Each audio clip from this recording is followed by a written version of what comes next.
Motor skill development, and we could probably do a whole app just on motor skill development. So I just want to give you a basic overall understanding of it. Basically all the things that you think are going to help the baby's motor skills, like a jolly jumper and an exercaucer, I would say actually probably hinder the baby's motor skills. The last thing the toy companies want you to know is that you don't need to buy all of their toys and baby traps, I'd call them, to facilitate your baby's motor skill development. Human beings, you don't teach your baby to walk. Human beings have been walking for 100,000 years at least, million years probably. So it's programmed into the baby's brain, a typically developing brain, to learn motor skills. You don't really have to take charge of them and stick them in a jolly jumper or prop them up with cushions or hold them up to take charge of those motor skills. They've been unfolding for thousands of years. Think of it more like a rose in the garden that's blooming. You don't help your rose bloom by going out and trying to peel the petals back earlier than nature intended them to.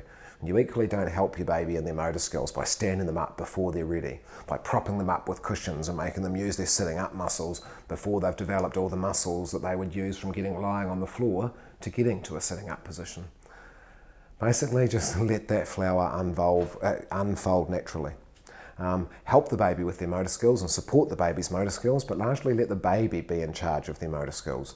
You know, when they're ready to stand, they'll pull themselves up your jersey and stand. They won't use those muscles for standing until they are fully developed and at their full capacity and ready for that. We're interfering with thousands of years of evolution when we decide we're going to jump in, put the baby in a jolly jumper or have them bouncing up and down on our lap to strengthen those legs so that he grows up to be an All Black. You're probably reducing his chances of growing up to be an All Black by putting the baby into a position too early that they're not ready for. I know you're doing it with the best of intentions, but you're not helping their motor skills. Let go of the whose baby's walking first in the antenatal class competition, because it's got nothing to do with who's the brightest. I think it's a better sign actually when those motor skills are slightly later than the other kids in the antenatal class, but the child themselves has been in charge of them and has been allowed to unfold them naturally.